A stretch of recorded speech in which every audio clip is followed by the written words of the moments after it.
అయితే మనము దేవుడికి సమర్పించుకోవడం జరుగుతుందో అద్భుతాలు మన జీవితంలో, ఆశ్చర్య కార్యాలు మన జీవితంలో మనం పొందుకోవడానికి చాలా అవకాశాలున్నాయి.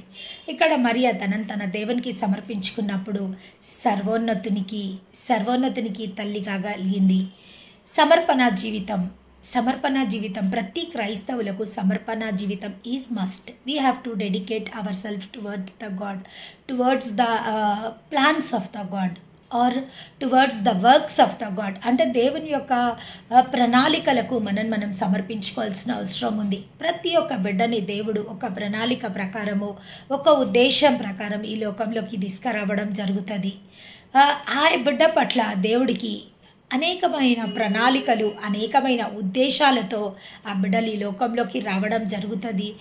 ఎప్పుడైతే ఆ యొక్క దేవుని యొక్క పనులు చేయడానికి లేదా దేవుని ఈ లోకంలోకి ప్రచురం చేయడానికి ప్రతి ఒక్క బిడ్డని దేవుడు డెడికేట్ చేసుకుంటాడు.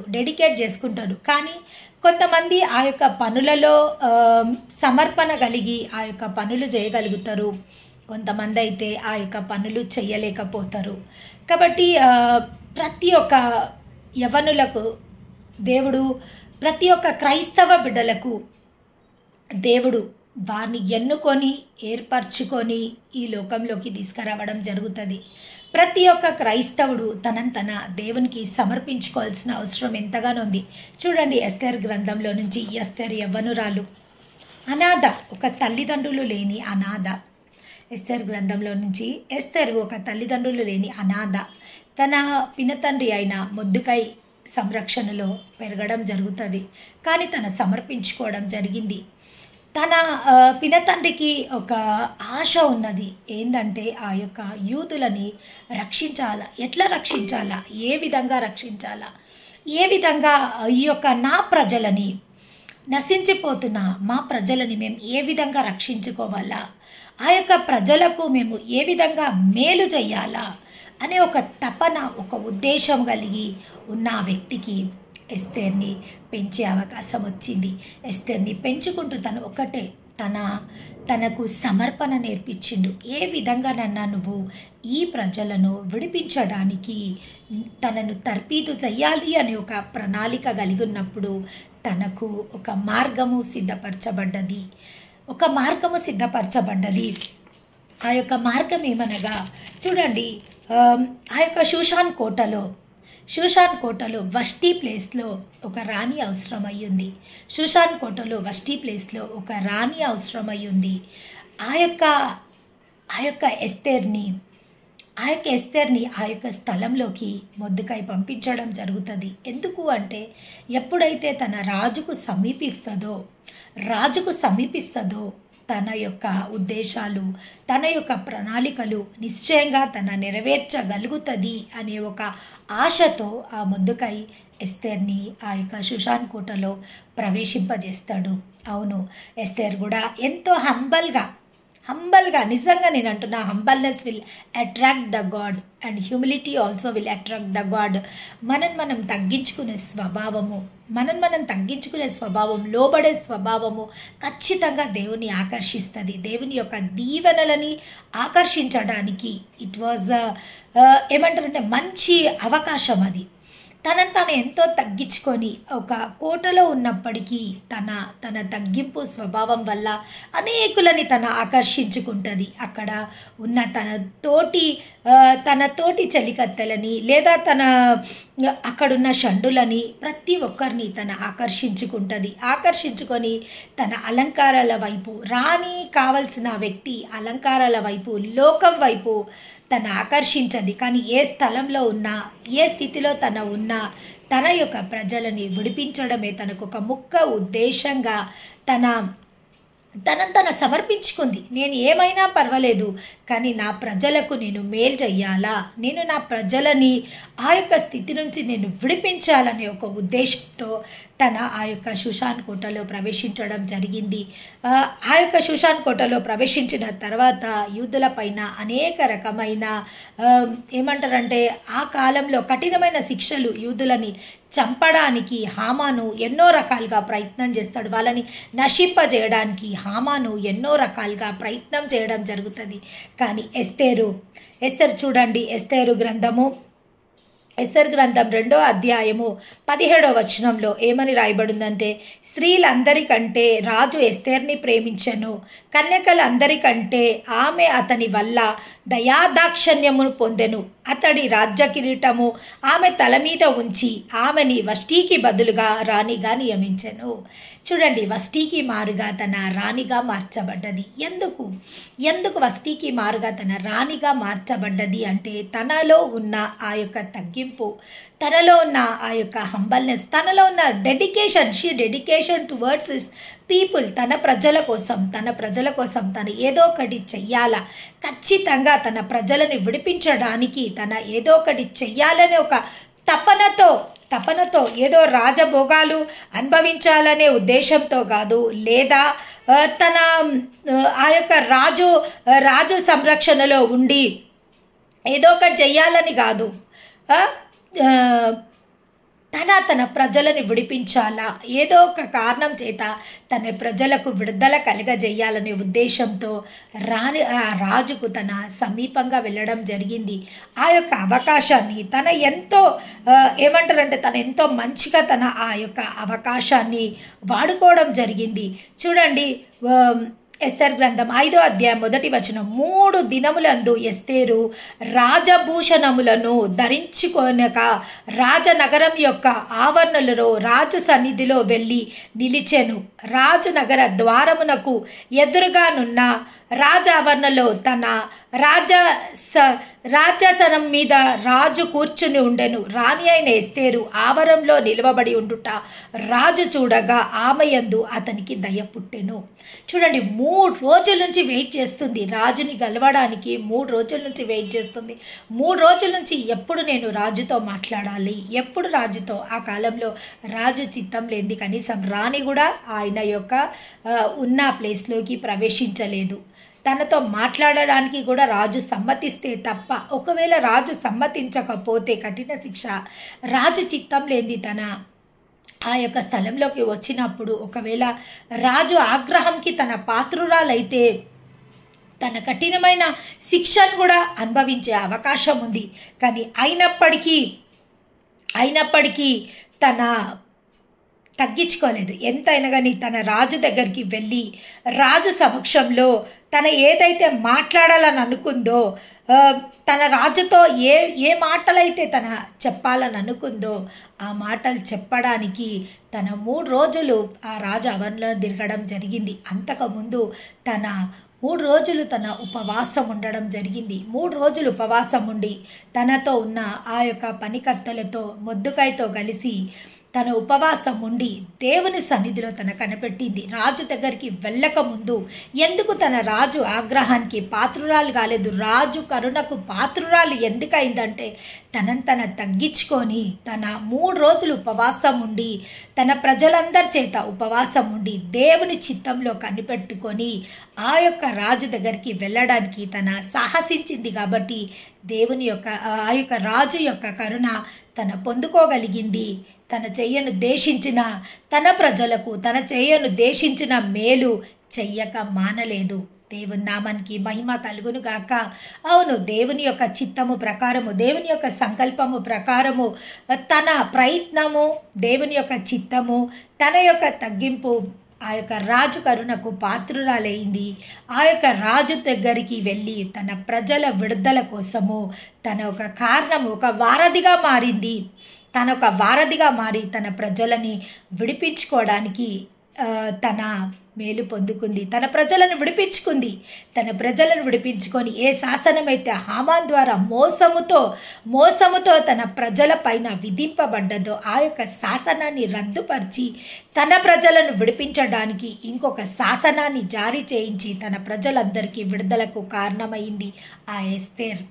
దానికి కారణము she dedicated towards his people. తన ప్రజలని రక్షించుకోవాలనేసి తనను సమర్పించుకుంది. నేను మరణించినా పర్వాలేదు, నేను మరణించినా పర్వాలేదు, కానీ నా ప్రజల విడుదల నాకు ఇంపార్టెంట్. నేను నశించినా పర్వాలేదు, కానీ నా ప్రజలు ఈ యొక్క భయాందోళనల నుంచి, ఈ యొక్క మరణ భయాల నుంచి నా ప్రజలు విడిపింపబడాలని, వాళ్ళని స్వాతంత్రులుగా చేయడానికి దేవుడు తనకు కృప చూపించిండు. దేవుని నామానికి మహిమ కలుగును కాక. ఈ విధంగా పరిశుద్ధ గ్రంథంలో ఎంతోమంది తనంత వాళ్ళని వాళ్ళు సమర్పించుకోవడం జరిగింది. వాళ్ళ సమర్పణ ఒక అద్భుతాలను క్రియేట్ చేసినాయి, ఒక ఆశ్చర్య కార్యాలను క్రియేట్ చేసినాయి. చూడండి, మరియ సమర్పణ యేసు ప్రభుని ఈ లోకంలోకి తీసుకురావడానికి కారణమైంది. తన తగ్గింపు ఈ లోకంలో లోకరక్షకుని లోకంలోకి తీసుకురావడానికి తన కరుణ పొందింది. ఎవరి చేత? దేవుని చేత తన కరుణ పొందింది.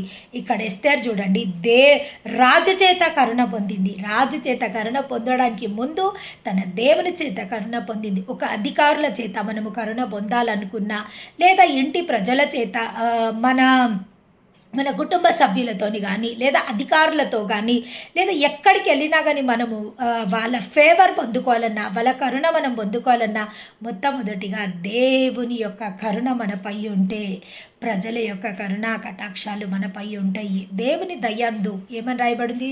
యేసు ప్రభు గురించి, దేవుని దయందు మనుషుల దయందు ఆయన వర్ధిల్లుతూ వచ్చిండు.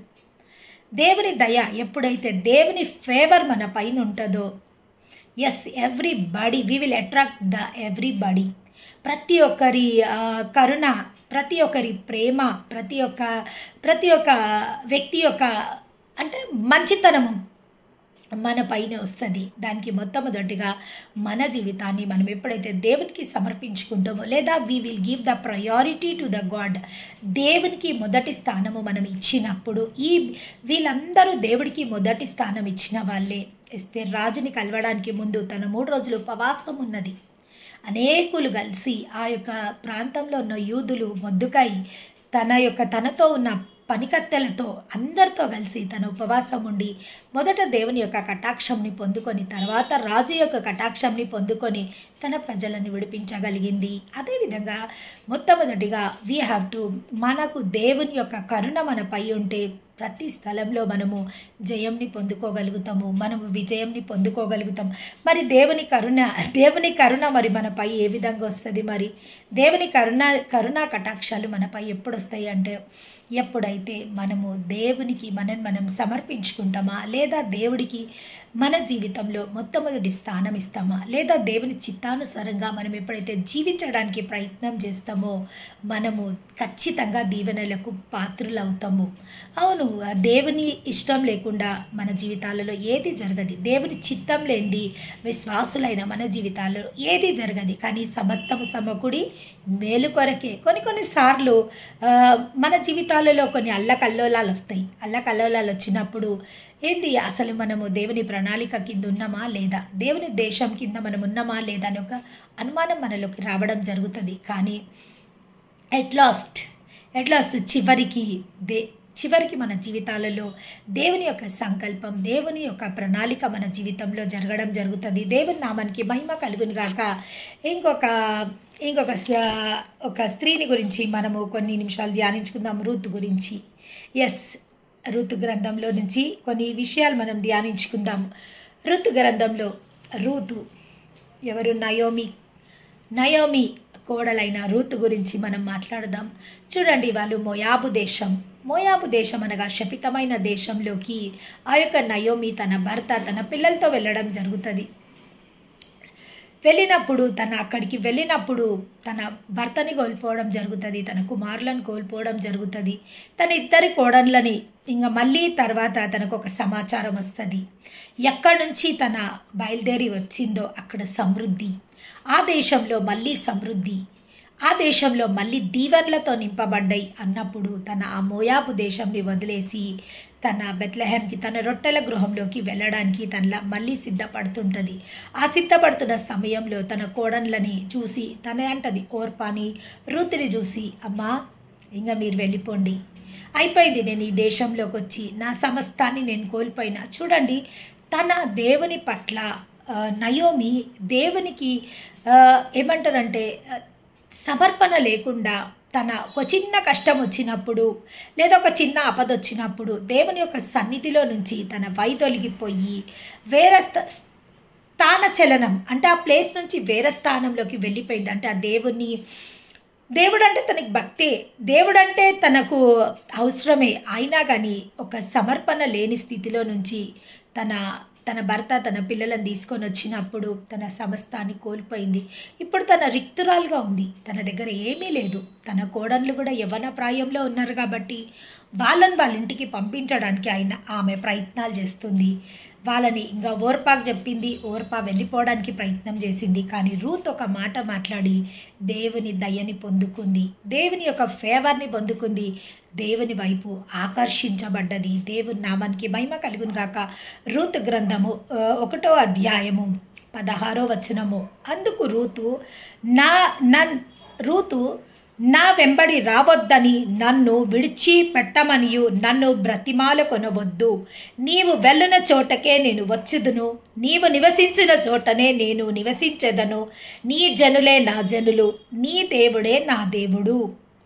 ఒక్క మాటతోని దేవుని ఆకర్షించుకుంది. చూడండి, తన మోయాబ్ దేశంలో ఉన్నప్పటికీ నయోమి దేవుడి గురించి తన కోడళ్ళకు చెప్పి ఒక మేలు చేసింది.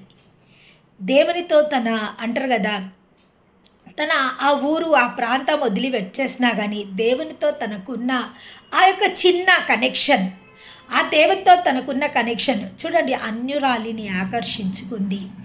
అన్యురాలిని ఆకర్షించుకొని ఇక్కడ నయోమి దేవుడు ఎవరో రూత్కి తెలుసుకుంది. నయోమి దేవుడు ఎవరో రూతు తెలుసుకొని రూత్ ఏమంటుందంటే, నీ ప్రజలే, నేను నిన్ను నన్ను వెళ్ళిపోమనొద్దు, నేను ఎక్కడికి నేను.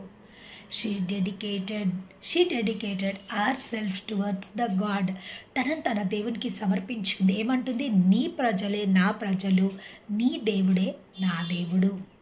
ఆ ఒక్క మాట ఆ పరమ తండ్రిని ఆకర్షించుకుంది.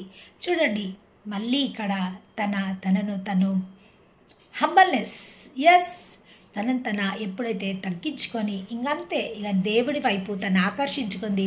తన మాట వల్ల దేవుడు ఆకర్షింపబడ్డాడు. నీ దేవుడే నా దేవుడు, ఇంకంతే, నీ దేవుడే నా దేవుడు, నీ దేవుడికి నన్ను సమర్పించుకున్నా, అయిపోయింది. నిన్ను బట్టి నువ్వు వృద్ధాప్యంలో ఉన్నావు. చూడండి, తనలో ఉన్న ఆ యొక్క కనికరం గల మనస్సు. నువ్వు వృద్ధాప్యంలో ఉన్నావు, ఎక్కడికి వెళ్తావు? నిన్నెవరు చూసుకుంటారు? నీ మంచి చెడ్డలు ఎవరు చూస్తారు? ఇప్పుడు నీ కుమారులు లేరు, నీకు భర్త లేరు. చూడండి, తన ఒక మంచి మనస్సు, ఆ యొక్క అత్త పట్ల తనకున్న ఆ యొక్క కనికరం గల మనస్సు దేవుని అట్రాక్ట్ చేసింది. తన దేవుడికి ఎప్పుడైతే తన నోటితో ఆ మాట పలికిందో, నీ జనులే నా జనులు, నీ దేవుడే నా దేవుడు, ఇంకా నేను ఎక్కడికి విడిచిపోను, నన్ను వెంబడించొద్దు అనొద్దు, ఖచ్చితంగా నేను నిన్ను వెంబడిస్తా, నీ వెంటనే నేనుంటా, ఇంకా నేను తప్ప నీకెవరున్నారు?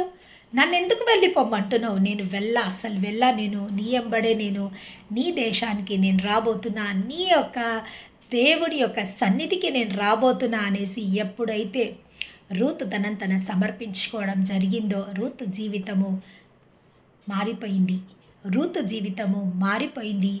దేవుడు బోయాజుని ఆమె కోసం సిద్ధపరిచిండు. దేవుని నామానికి మహిమ కలుగును. 3 బారిన తన జీవితాన్ని 3 బారిపోయింది. అక్కడ భర్త లేడు. నయోమి ఒక మాట అంటది.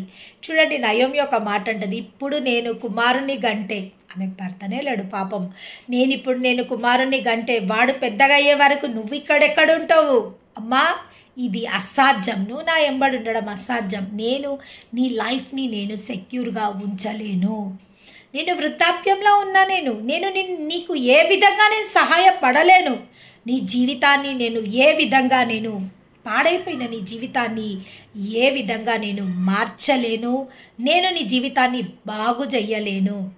కానీ నయోమి చేసిన ఒక మంచి పని ఏంటి అంటే, తన దేవుడి గురించి అన్యురాలైన తన కోడలికి తన చెప్పడం వల్ల ఆ యొక్క దేవుడి వైపు తన ఆకర్షింపబడ్డది. ఎప్పుడైతే ఆ దేవుని వైపు తను ఆకర్షింపబడ్డదో తన దేవుని యొక్క కరుణా కటాక్షాలు తను పొందుకోగలిగింది. దేవుని నామానికి మహిమ కలుగునుగాక. దేవుడు ఎప్పుడైతే తన వైపు ఆకర్షించుకుండో బోయాజు లాంటి ఒక గొప్ప వ్యక్తిని తన కోసం సిద్ధపరిచిండు. మూడుబారిన తన జీవితాన్ని మళ్ళీ దేవుడు చిగురింపజేసిండు. కరుణ కటాక్షం, దేవుని యొక్క కరుణ మళ్ళీ బోయాజు రూపంలో రుత్ జీవితంలోకి రావడం జరిగింది. ఎస్, దేవుని కరుణా కటాక్షం మన లైఫ్లోకి రావాలి అంటే the main thing we have to dedicate our self towards the God or towards the works of the God. దేవుని యొక్క ఆ ప్రణాళిక, ఆ ఉద్దేశం ప్రకారము మనం ఎప్పుడైతే సమర్పించుకుంటామో మన జీవితంలో అయిపోయింది, ఇంకా మా జీవితంలో ఏ మంచి జరగది, అయిపోయింది, ఇంకా మా జీవితం టోటల్లీ అయిపోయింది, ఇంకా మా జీవితంలో నుంచి మేము ఇంకా ఏమి పొందుకోలేము అన్న స్థితిలో నుంచి దేవుడు ఆ మూడుబారిన జీవితాలని చిగురింపజేయడానికి దేవుడు సామర్థ్యత కలిగిన దేవుడు. చూడండి, ఎస్తేర్ జీవితంలో ఎస్తేర్ తల్లిదండ్రులు లేని అనాథ. తన జీవితంలో ఇంకా బాగు జరుగుతుంది అని ఏమీ లేదు. తన జీవితంలో ఏమైనా అద్భుతం జరుగుతుంది అనడానికి ఏమీ లేదు. తల్లిదండ్రులు లేని బిడ్డ, కానీ మొద్దుకాయ రూపంలో దేవుడు తనని కటాక్షించడానికి ఒక మార్గాన్ని సిద్ధపరిచిండు. అదేవిధంగా ఇక్కడ రుతు జీవితంలో బోయాజు రూపంలో దీవెనలు తన పైకి తీసుకొచ్చిండు. దేవుని నామానికి మహిమ కలుగును. అనేక మంది పరిశుద్ధ గ్రంథంలో అబిగైల్ గురించి కూడా రాయబడి ఉన్నది, దెబోరా గురించి రాయబడి ఉన్నది, అనేక భక్తుల గురించి పరిశుద్ధ గ్రంథంలో రాయబడ్డది.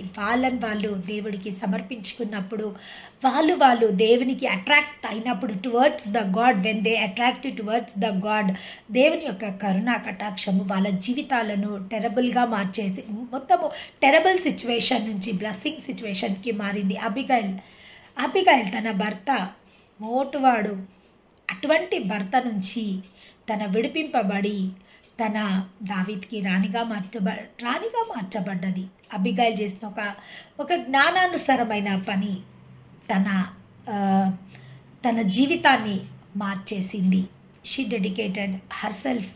తన పనిలో తనకిచ్చిన బాధ్యతలో తన భర్త బాధ్యత విస్మరించినా కానీ తన ప్రజలు చూడండి, దావీదు రెడీ అయిపోతాడు ఆ ప్రజలను అందరినీ హతమార్చడానికి. పురుషుడు ఒక్కడు కూడా ఉండకుండా ఆ ప్రజలని హతమార్చడానికి నాబాలు ఒక నాబాలు ఒక మూర్ఖ స్వభావం వల్ల ఆ ప్రజలందరూ నశించిపోవలసిన వాళ్ళు, ఆ ప్రజలందరూ నశించిపోవడానికి ఆయన సైన్యంతో సిద్ధమై వచ్చేస్తుండు దావీదు. కానీ ఆ అబిగైల్ తన ఎదుటకు వెళ్ళి సాష్టాంగపడి తన తగ్గించుకొని ఎప్పుడైతే సమర్పణ కలిగి తన భర్త విషయంలో తన తప్పు, ఇది నా తప్పని ఎంచి తన క్షమాపణ వేడి, నువ్వు దేవుని చేత అభిషేకింపబడిన వ్యక్తివి, తన రక్తం వల్ల నీ యొక్క ఏమంటారంటే పరిశుద్ధతని పాడు చేసుకోకన్నప్పుడు మహాకీడులో నుంచి దావీదుని తప్పించగలిగింది. తర్వాత నాబాల్ మరణించిన తర్వాత తన దావీద్కి రాణిగా మార్చబడ్డది. ఆ ఫేవర్ తన పైకి వచ్చింది.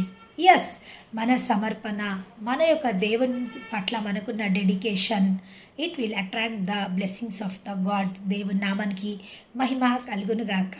అవును, నేను ఈరోజు చెప్పేది ఒక్కటే, ఎప్పుడైతే మన జీవితాన్ని దేవునికి మనం సమర్పించుకుంటామో, ఎప్పుడైతే సమర్పణ జీవితం కలిగి మనం జీవిస్తామో, ఇతరుల పట్ల మనము ఒక దయా కనికరం కలిగి జీవిస్తామో, లేదా ఇతరుల పట్ల మన యొక్క బాధ్యతలను మనం సక్రమంగా నిర్వర్తిస్తాము, లేదా దేవుని సన్నిధిలో దేవుడు మనకిచ్చిన తలాంతులలో మనం బహుబలంగా వాడబడతాం. మొదట మనం అట్రాక్ట్ చేయాల్సింది దేవుణ్ణి.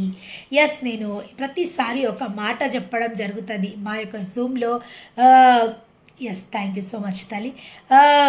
నేను మా యొక్క జూమ్లో ఒక మాట చెప్పడం జరుగుతుంది. దేవుని అట్రాక్ట్ చేయాలంటే 3 విషయాలతో మనం అట్రాక్ట్ చేయొచ్చు. ఫస్ట్, బై అవర్ వర్డ్స్, మన మాటల వల్ల దేవుని మనము ఆకర్షించుకోగలుగుతాం. రెండోది, మన మేనర్స్, మన యొక్క ప్రవర్తన వల్ల దేవుని మనం ఆకర్షించుకోగలుగుతాం. మూడోదిగా మన పనుల వల్ల దేవుని మనం ఆకర్షించుకోగలుగుతాం. ఈ 3 దేవుని సన్నిధిలో మనం చేయగలిగితే మన మాటలు, మన మేనర్స్ అండ్ మన వర్క్స్ ఈ 3 మనం చేయగలిగితే ఖచ్చితంగా దేవుని యొక్క కరుణా కటాక్షానికి మనం పాత్రులైతాం.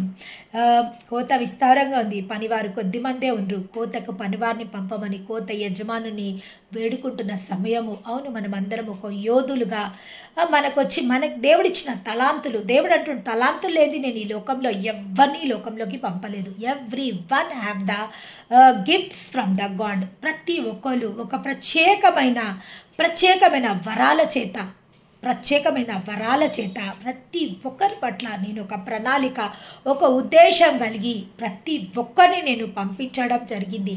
కానీ మన యొక్క ప్రణాళికలు, మన యొక్క ఉద్దేశాలను మనము కరెక్ట్గా అనాలిసిస్ చేసుకోలేక దేవుడు మనకిచ్చిన తలాంతులని వాటిని మనము ఇంకా గుర్తెరగలేక, లేదా దాన్ని వాడుకునే విధానం మనకు రాక, దాన్ని వాడుకోలేక ఎంతోమంది దేవుడిచ్చిన మహిమ నుంచి, దేవుడిచ్చిన ఒక భాగ్యం నుంచి చాలామంది ఇంకా they are far above from the blessings which was given to them by the God. దేవుడు వాళ్ళకి ఇచ్చిన